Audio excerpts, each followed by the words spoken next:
мова Полесся, а там не один дыялект. На ёй не спявае Алеся, валадаюць баба ды дзед. Ім кніжак на ёй не пісалі, і ў школе яна не гучыць. Узрошчана мова векамі, ёй вельмі патрэбна тут жыць. Вы што вырабляеце, людзі? Вы маеце ўсе інтэрнэт, а ў вашых нашчадкаў не будзе крыніцаў шукаць продкаў след.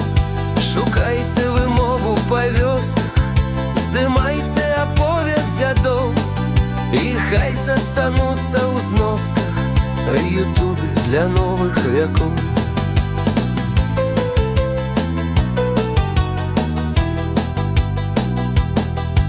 Губляецца мова Полесся, а там не один дыялект.